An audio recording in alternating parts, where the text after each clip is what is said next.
नमस्कार दोस्तों, स्वागत है आपका आज के इस लेक्चर में जहाँ पर हम ये हमारा 5वां लेक्चर हो रहा है। ठीक है, तो शुरू करते हैं बिना किसी देरी के। ठीक है, चलो। पहले तो देखो मैंने कुछ नई चीज़ें ऐड करी हैं। ये देखो वाटर मार्क लगा दिया। मैं सोचा यार चलो कुछ बढ़िया बनाते हैं। ठीक है, तो काफ़ी सारी चीज़ें हम लोगों ने यहाँ पे डिस्कस कर ली है मेरे दोस्तों। हमने इंट्रोडक्शन पढ़ लिया है, केमिकल इक्वेशन और केमिकल इक्वेशन मतलब रिएक्शन और इक्वेशन, बैलेंसिंग पढ़ ली, टाइप्स ऑफ रिएक्शन अभी हम इस टाइम में पढ़ रहे हैं। मतलब 20% हमारा और रह गया इस चैप्टर का, मतलब अगले 2 लेक्चर में ख़त्म कर दूंगा पूरे को। ठीक है, चलो। टाइप्स केमिकल रिएक्शन क्या होता है तो मेरे साथ में अपना बोल लो। ठीक है, रिएक्शन होती तो क्या क्या होता है ये देख लो। अब रिएक्शन कुछ ऐसी भी चीज़ें होती हैं जिन्हें हम नहीं देख पाते हैं, वो यहाँ पर हैं। ठीक है, और केवल उतना ही नहीं, ये भी चीज़ें होती हैं। रिएक्टेंट क्या होता है दिमाग में सोचो, प्रोडक्ट क्या होता है वो भी सोच लो। केमिकल इक्वेशन क्या होता है, सिंबल लगा देते हैं रिएक्शन का, वो हो जाता है। कंडीशन एरो के ऊपर होती है, बैलेंसिंग क्या होती है, law of conservation of mass के लिए। ये तमाम रिएक्शन है जिन्हें हमने ऑलरेडी बैलेंस किया हुआ है। ठीक है, law of conservation of mass थोड़ा डिटेल में बता दिया हूँ। ये सारी बातें हो गई हैं। ठीक है, केमिकल टाइप्स के सब चीज़ें हो गई हैं। ठीक है, पहला चीज़ हम पढ़ रहे थे कॉम्बिनेशन रिएक्शन, पढ़ लिए हैं। हाँ, इसको थोड़ा सा रिवाइज कर देता हूँ। टाइप्स ऑफ केमिकल रिएक्शन में पहला रिएक्शन है कॉम्बिनेशन रिएक्शन। इसका क्या मतलब होता है भाई, मतलब व्हेन टू और मोर, जब दो से या दो से अधिक सबस्टेंस कंबाइन होकर एक सिंगल सबस्टेंस बना रहे होते हैं उसको हम बोलते हैं कॉम्बिनेशन रिएक्शंस। ठीक है, इसको एक और नाम से जाना जाता है, that is addition addition reaction. समझ गए? हाँ, एडिशन रिएक्शन बोलते हैं, मतलब व्हेन टू और more elements are compound combined to form a new product that is known as combination reactions. ठीक है, जैसे यहाँ पर मैंने एग्जांपल दिया है। चलो आगे बढ़ते हैं। साथ में अब जब बात, ये हमारा दूसरे टाइप का है, मैं लिखा नहीं हूँ बट ये दूसरा टाइप का रिएक्शन है, डीकम्पोजिशन रिएक्शन। इसका मतलब होता है कोई चीज़ डीकम्पोज होना, मतलब टूट जाना। सो यहाँ पे सिंगल रिएक्टेंट होता है और वो दो या दो से अधिक प्रोडक्ट में टूट जाता है। जैसे आप यहाँ पे देख लो, ये देखो, ये कैसा है, सिंगल है, H2O है, और H2O टूटा किस में, H2 में और O2 में। HI देखो किस में टूटा है, समझ रहे हो? बस मतलब कोई भी, अब ऐसा नहीं है कि जैसे A है, A भी टूटेगा तो किस में, C में टूट सकता है, D में टूट सकता है, B में हो सकता है, या F में हो सकता है। हाँ, एक सिंगल नहीं होना चाहिए। ठीक है, मतलब मल्टीपल होने चाहिए। समझ गए? बस यही होता है क्या, डीकम्पोजिशन रिएक्शन। अच्छा, मान लो अगर ऑक्सीजन को तुम्हें ब्रेक डाउन करना है तो ऐसे अपने आप तो होगा नहीं, तो इसके लिए हम 3 मेथड को अप्लाई करते हैं। वो मेथड क्या है ये देखो, वो 3 मेथड है। थर्मल डिकम्पोजिशन, मतलब हीट करके डिकम्पोज कर दो। दूसरा इलेक्ट्रोलाइटिक, भाई इलेक्ट्रिसिटी दे के डिकम्पोज कर दो। तीसरा है फोटोलाइटिक, भाई सनलाइट में रख के क्या कर दो, डिकम्पोज कर दो। ये 3 मेथड यूज़ किए जाते हैं किसके लिए, डिकम्पोजिशन रिएक्शन कराने के लिए। समझ गए? हाँ, एक एक को डेप्थ में पढ़ते हैं, आगे बढ़ो। यहाँ पे देखो डीकम्पोजिशन रिएक्शन, इतना मस्त तुम्हारे डायग्राम बना, एकदम वीआईपी। थर्मल डीकम्पोजिशन का मतलब क्या होता है बॉस, कि भाई यहाँ पर कोई भी चीज़ हीट करो और वो क्या हो जाए, ब्रेक डाउन हो जाए। चलो, यहाँ पर हमने लिया है कैल्शियम कार्बोनेट, यहाँ पर कैल्शियम कार्बोनेट है, हीट किया तो यहाँ पे कार्बन डाइऑक्साइड क्या करेगी, यहाँ से कैपिलरी ट्यूब से इसमें आएगी। ये हमने क्या रखा है, वाटर रखा हुआ है, तो ये बबल बन के क्या करने लगे, उड़ जाने लग जाएगा। तो इस गैस जार में क्या हो जाएगी, CO2 क्या हो जाएगी, कलेक्ट हो जाएगी। समझ गए? हाँ, और रिएक्शन जो होती है केमिकल रिएक्शन वो ये होती है कि कैल्शियम कार्बोनेट है, कैल्शियम ऑक्साइड बन गया, और कैल्शियम कार्बन डाइऑक्साइड बन गया।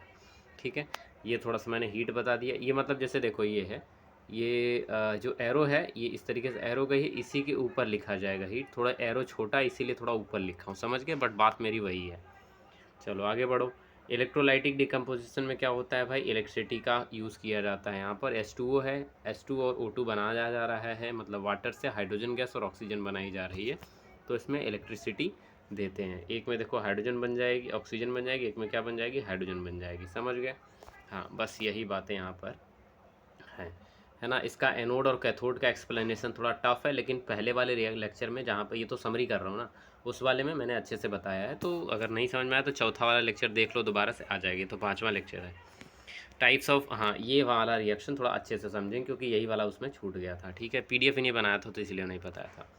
देखो, टाइप्स ऑफ केमिकल रिएक्शन में हम देख रहे हैं फोटोलाइटिक डिकम्पोजिशन रिएक्शंस। ठीक है, मतलब डिकम्पोजिशन का तीसरा वाला रिएक्शन, मतलब भाई डिकम्पोज कर दो कब, सनलाइट की प्रेजेंस में। चलो देखो आगे। ठीक है, वैसे तुम्हें पता है ये सारा जो PDF तुम्हें दिख रहा है इतना बढ़िया, ये पता है मैं अपने मोबाइल फ़ोन से ही बनाता हूँ। बताओ कैसा, कमेंट सेक्शन में ये भी बता देना भाई। ठीक है, चलो आगे देखो यहाँ पर when decomposition carried in presence of sunlight, मतलब जो भी डिकम्पोजिशन हो सनलाइट की प्रेजेंस में हो। देखो सिल्वर क्लोराइड है, इसको जब सनलाइट में रखोगे ना तो ये क्या हो जाएगा, ब्रेक डाउन हो जाएगा, मतलब दो हिस्सों में टूट जाएगा। अच्छा एक बात और है, एजी सिल्वर क्लोराइड को पता है आपका जो लैब होती है, लैब में क्या करते हैं, डार्क रूम में रखते हैं। किस में रखते हैं, डार्क रूम में इसलिए रखते हैं, और डार्क रूम में और ब्लैक बॉटल में रखते हैं। क्यों रखते हैं, क्योंकि अगर ब्लैक बॉटल नहीं रहेगी तो सनलाइट किसी न किसी माध्यम से, हीट किसी न किसी माध्यम से चल ही जाएगी उसके अंदर, तो वो ब्लास्ट हो जाएगा। तो इसीलिए हमेशा AgCl को किस में रखा जाता है, डार्क रूम में, डार्क रूम में, और साथ साथ में इन अब्सेंस ऑफ लाइट, मतलब अंधेरे रूम में रखा जाता है, और ब्लैक बॉटल में रखते हैं, ब्लैक बॉटल में रखते हैं, ताकि क्या हो कि ये कुछ नुकसान ना हो इसको, या टूट फूट ना हो, समझ गए। क्योंकि बहुत सारी ऐसे केमिकल्स होते हैं जो इसी टाइप के होते हैं, डीकम्पोज होने लग जाते हैं ना। अब जैसे सीधे सीधे समझो कि ब्लास्ट कैसे हो जाएगा, मतलब सिल्वर क्लोराइड को अगर मैं धूप में रख दूंगा बॉटल में तो फिर ब्लास्ट कैसे होगा। देखो अब जैसे यहाँ पर देखो ये सॉलिड स्टेट में है, तो इसका मतलब इसका मास कम होगा, मतलब वॉल्यूम कम होगा, सही बात है। मास तो खैर वही रहेगा, वॉल्यूम कम होगा। लेकिन जैसे गैस बना तो वॉल्यूम, गैस का कोई वॉल्यूम फिक्स नहीं होता, तो वॉल्यूम बढ़ने लग जाएगा। तो मान लो ये हमारी बॉटल है, नहीं बॉटल उतना बढ़िया बनाऊंगा ना, ठीक है, ये हमारी बॉटल है। अब इसमें हमने यहाँ पे वो धरा हुआ है क्या, AgCl यहाँ पर रखा हुआ है, ठीक है। हाँ ये हमारा यहाँ पर AgCl है।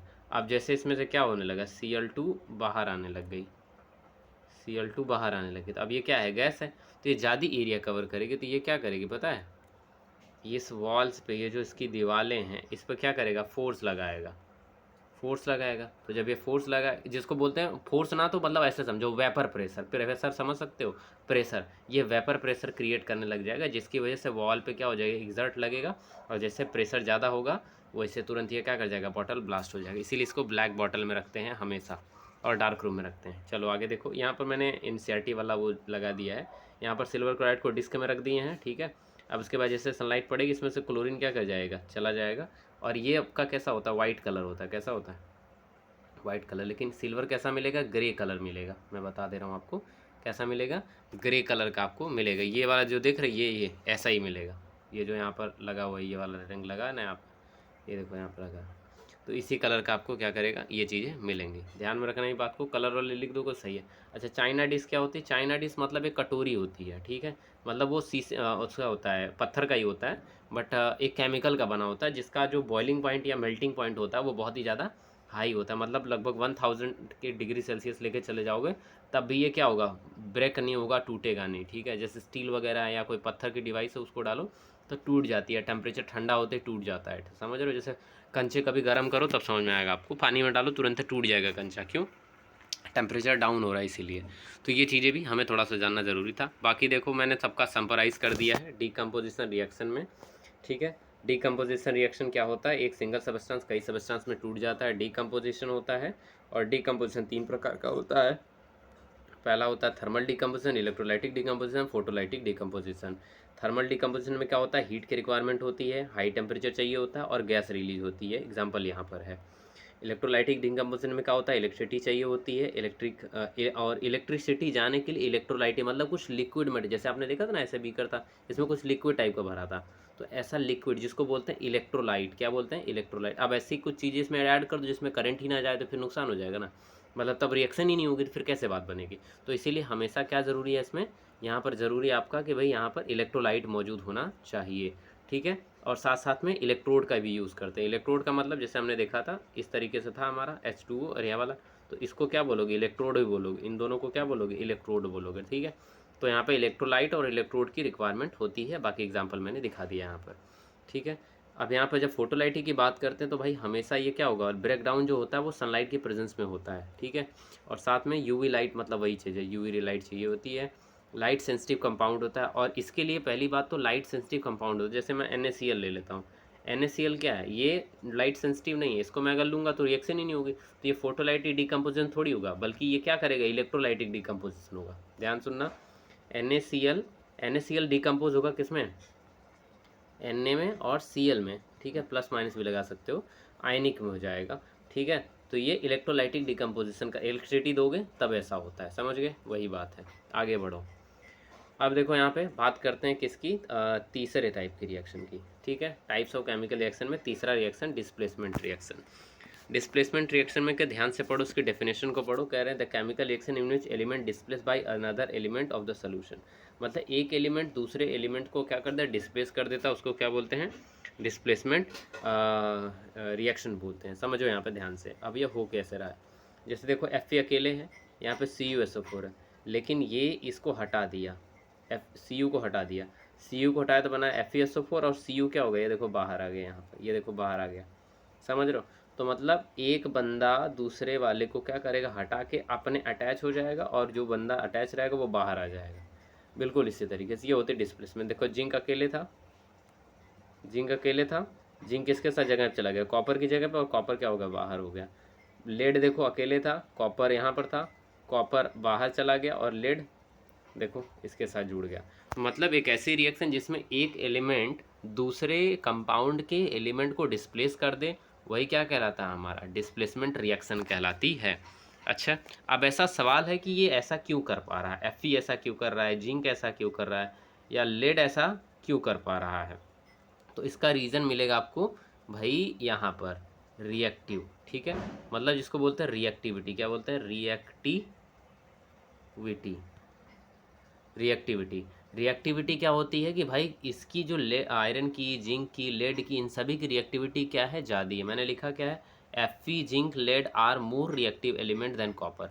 मतलब कॉपर से ये तीनों एलिमेंट क्या है, ज़्यादा रिएक्टिव हैं, जिसकी वजह से इसको हटा पाएंगे। जैसे मान लो कि यहाँ पर तुम्हारे स्कूल में कोई टीचर पढ़ा रहा है, अब उसको कोई डिस्प्लेस कौन कर सकता है, जो उससे ज़्यादा पावरफुल हो वो हटा सकता है, या ज़्यादा रिएक्टिव हो वही हटा सकता है, अगर रिएक्शन के तौर पे समझे, है कि नहीं है, है ना। तो बस इसी तरीके से यहाँ पर ये बात है। तो यही कह रहे हैं कि ये लोग ज़्यादा रिएक्टिव हैं। अच्छा, अब ये जैसे देखना हो कि भाई रिएक्टिव कौन है, तो उसके लिए हमें देखनी होती है रिएक्टिविटी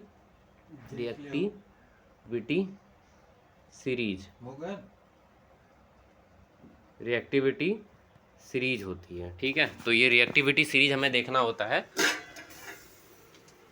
तो रिएक्टिविटी सीरीज आप देखोगे तब आपको समझ में आ जाएगा कि भाई रिएक्टिविटी क्या होती है। कमेंट सेक्शन में बताना, मैं अगर हुआ तो मैं खुद ही बता दूंगा। चलो अब बात करते हैं किसकी, डिस्प्लेसमेंट की, है ना। अगले वाले डिस्प्लेसमेंट के उन्हीं सभी को डिटेल में पढ़ते हैं। जो मैंने कहा था Fe जो होगा कि क्या करेगा, Fe क्या करेगा, Cu को कॉपर को डिस्प्लेस कर देगा। देखो तो यहाँ पर हुआ क्या है, Fe ने Cu को रिप्लेस कर दिया। इसको अगर प्रैक्टिकली तुम घर पे कर सकते हो या अपने लैब वगैरह में कर सकते हो। कॉपर सल्फेट जो होता है वो ब्लू कलर का होता है, देखो यहाँ पर दे रखा है। ठीक है, अब कॉपर सल्फेट में हमने क्या डाला, आयरन नेल डाली, मतलब कील डाल दी। किसकी बनी हुई, आयरन की। और कुछ टाइम के बाद जो है कि अब जैसे ये बहुत स्लो रिएक्शन होती है, बट हाँ आप लगभग 3 आवर या मतलब लगभग अगर आप आज रख के जा रहे हो लैब में, कल आओगे तो आपको ये देखने को मिलेगा। ठीक है, ये ब्लू कलर का है। जैसे आप छोड़ दोगे इसको, यहाँ तक बनने में लगभग इसको कितना लगेगा, 10 आवर मान लो। चलो 10 आवर के लिए आप क्या कर रहे हो, रख दे रहे हो इसको। अब उसके बाद पता है क्या हो जाएगा, ये इस टाइप का हो जाएगा। हाँ, अब यहाँ पे देखो उस आयरन के ऊपर ये क्या हो जाएगा, ये ब्राउनिश कलर हो जाएगा, और पूरा सोल्यूशन कैसा हो जाएगा, ब्राउन कलर हो जाएगा। समझ रहे हो? तो ये कैसे हो जाएगा, इसी वजह से यहाँ पर बहुत सॉरी ब्राउन कलर दिख रहा है, बट मेनली इसको किस में कई जगहों पर ब्राउन ग्रीन बोलते हैं। ठीक है, ब्राउन और ग्रीन दोनों मिला हुआ होता है। आप अगर गौर करोगे तो आपको दिखने को मिलेगा। एक सेकंड में जूम करूँ अगर, तो देखो इसमें आपको हल्का सा ग्रीनिश कलर भी दिख रहा है। ठीक है, बट मेजॉरिटी ऑफ पोर्शन में यहाँ पर आपको ये दिखेगा। लेकिन आप ये कहोगे कि सर यहाँ पे तो ब्राउन दिख रहा है, फिर आप ग्रीन क्यों बोल रहे हो। तो ग्रीन इसलिए बोल रहा हूँ क्योंकि जब इसको तो अभी तो एक्वस में पानी में मिला हुआ है ना, एक्वस का AQ का मतलब क्या होता है, पानी में मिला हुआ। तो जब FeSO4 अकेले FeSO4 जब सॉलिड वाला लोगे तो कैसा मिलेगा तुम्हें, ग्रीन कलर मिलेगा भाई, एकदम लाइट ग्रीन मिलेगा, एकदम लाइट ग्रीन। तब यहाँ पे तुमको ब्राउन कलर भी नहीं दिखेगा।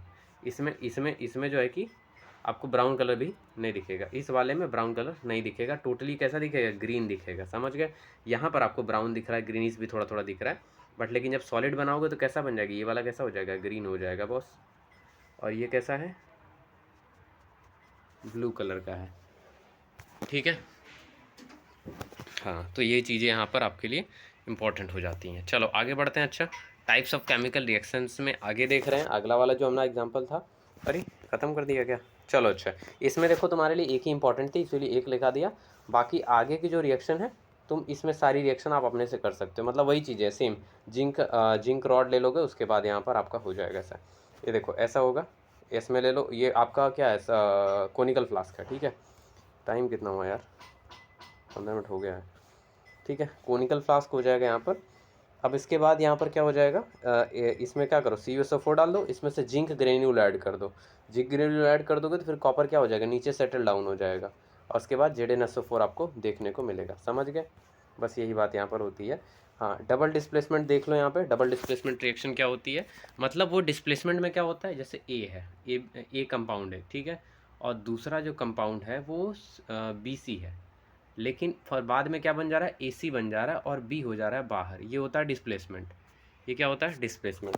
लेकिन क्या हो अगर अगर ए यहाँ पर ये AD हो, क्या हो, AD हो, तो उसमें ये इसके साथ चला जाए और ये इसके साथ चला जाए, मतलब दोनों का आपस में म्यूचुअल एक्सचेंज हो जाए। तो अब यहाँ पे BD बन जाए, ये देख रहे हो, इसका एक कंपाउंड इधर चला गया, इसका एक इधर चला गया, तो दोनों आपस में बदल गए, तो उसी को हम बोलेंगे डबल डिस्प्लेसमेंट रिएक्शन। देखो डेफिनेशन है, इसमें हटा दिया हूँ मैं, ठीक है। क्या बोलेंगे, the displacement of elements are ions mutually happens in a reactant that is known as double displacement reactions, ठीक है। अगले वाले लेक्चर में इसमें डेफिनेशन ऐड कर दूँगी, जब तुम PDF डाउनलोड करोगे मिल जाएगा तुम्हें। चलो अभी देखो, यहाँ पे NSO4 है और BaCl2 है, ठीक है। हाँ, लेकिन अब यहाँ पे हुआ क्या नोट करो। देखो यहाँ से जो Na था SO4 के साथ में था, लेकिन इस बार किसके साथ चला गया, इसके साथ चला गया, Cl के साथ में चला गया। और इसके साथ जो Ba था, इसके साथ में जो Ba था किसके चला गया, SO4 के साथ चला गया।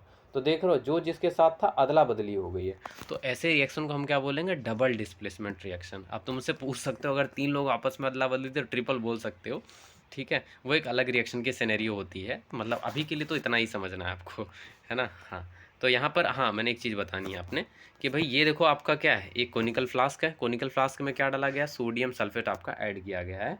तो इसमें डायरेक्टली ऐसे ऐड नहीं करते हैं, ठीक है। वो इसलिए नहीं करते हैं, ठीक है, क्योंकि ये थोड़ा सा हीट प्रोड्यूस कर रहा होता है, थोड़ा सा ना, इसीलिए। और थोड़ा रिएक्शन भी हमें स्लो स्लो करना होता है, तो हम देख रहे होते हैं, है ना। तो इसलिए हम लोग ग्लास रॉड में धीरे धीरे ऐड करेंगे, यहाँ पर ऐसे ऐड करेंगे। दूसरा कारण ये होता है कि भाई ऐसे डालोगे तो छटक जाएगा इससे, तो थोड़ा प्रिकॉशन ध्यान रखने के लिए ग्लास रॉड का यूज़ करते हैं, ताकि ग्लास रॉड पे डालोगे धीरे धीरे इसे पकड़ के आ जाएगा नीचे, और धीरे धीरे क्या कर देंगे, रिएक्शन कर देंगे। और BaSO4 क्या करेगा, सॉलिड का प्रेसिपिटेट बनाएगा, क्या बनाएगा, PPT बनाएगा। अभी आएंगे इस वाले रिएक्शन पे, बट PPT का मतलब जो चीज़ ऐसी जो इनसॉल्युबल है। देखो आप लिखा हूँ, a white substance form due to the reactions this insoluble substance called precipitate, जिसको हम शॉर्टकट में PPT बोलते हैं। मतलब इसमें से क्या बनेगा, रिएक्शन होने के बाद ये वाइट कलर बन जाएगा, क्या ये बन जाएगा, और NaCl पानी में घुला हुआ रहेगा। समझ गए, हाँ। तो ये चीज़ हो जाती है। आगे बात करते हैं डबल डिस्प्लेसमेंट में, और कुछ है यहाँ पर। देखो मैंने क्या किया है दोस्त, यहाँ पर आपका लेड नाइट्रेट है और KI पोटेशियम आयोडाइड के साथ रिएक्शन करा रहा है यहाँ पर, ठीक है। तो यहाँ पर लेड आयोडाइड बन जा रहा है और पोटेशियम नाइट्रेट बन जा रहा है, ठीक है। तो यहाँ पर क्या होगा, ये वाला रिएक्शन एक्चुअल में है। जब तुम करोगे तो यहाँ पे येलो कलर की क्या बन जाएगी, PPT बन जाएगी, येलो कलर की PPT बन जाएगी, ठीक है। हाँ, रिएक्शन कराओगे तो उस चीज़ हो जाएगी। चलो अभी देखो, यहाँ पे रिएक्शन कराई है मैंने, वो चीज़ हो जाएगी। और एक और रिएक्शन यहाँ पर है, एक और है, कैल्शियम क्लोराइड है और सोडियम फॉस्फेट हम बोल सकते हैं, हाँ बिल्कुल, ठीक है। तो यहाँ पर ये वाली रिएक्शन इसके साथ में होती है, तो ये अलग रिएक्शन है, ठीक है। फिर खैर भी मतलब खैर फिर भी चलो आगे बढ़ते हैं। यहाँ पर टाइप्स ऑफ केमिकल रिएक्शन में आगे भी हम देख रहे हैं, NaCl है और AgNO3, सिल्वर नाइट्रेट इसको बोलेंगे, इसको तो मान लो कॉमन साल्ट बोलेंगे। तो इसमें भी देखो क्या हो रहा है, सेम चीज़ हो रही है, NaNO3 के साथ चला गया और AgCl के साथ चला गया, है कि नहीं है। तो ये देखो यहाँ पर, और यहाँ पर भी क्या बनेगा, वाइट PPT ही बनेगा। जब वाइट PPT बनेगा तो उसमें क्या बोलेंगे, इनसॉल्युबल सब्सटेंस। जो वाइट PPT बना रहा है वही क्या होगा, प्रेसिपिटेट हो जाएगा। अच्छा, जब आगे जो मैंने बताया था कि भाई प्रेसिपिटेट रिएक्शन होएगी, तो ये सारी रिएक्शन किस में आ जाएंगी, प्रेसिपिटेट वाले में ही आएंगी, ठीक है। क्योंकि जो रिएक्शन प्रेसिपिटेट फॉर्म करेगी वही प्रेसिपिटेशन रिएक्शन होती है। तो मैंने कहा था ना, यह थोड़ा आसान टाइप का है। तो ये सारी जो पहली दूसरी तीसरी, ये तीनों रिएक्शन बता रहे हैं, ये सब कैसी रिएक्शन है, प्रेसिपिटेशन रिएक्शन में भी बोल सकते हैं इसको। समझ गए, हाँ। आगे मैंने बता रखा है यहाँ पे भाई, केमिकल में प्रेसिपिटेट कैसे फॉर्म होता है। सपोज कर लो हमारा सोल्यूशन है, मैंने कोई भी रिएक्टेंट इसमें ऐड किया या रिएजेंट ऐड किया तो ये ऐसे मिल जाएगा। फिर एक टाइम होने के बाद ये नीचे क्या कर जाएगा, बैठ जाएगा। तो इसी को क्या बोलते हैं, प्रेसिपिटेट बोलते हैं। समझ गए? हाँ, चलो आज के लिए बस इतना ही भाई, बहुत लंबा लेक्चर हो गया है ना। सब्सक्राइब कर लेना, मित्रों के साथ शेयर कर देना। Bye bye bye.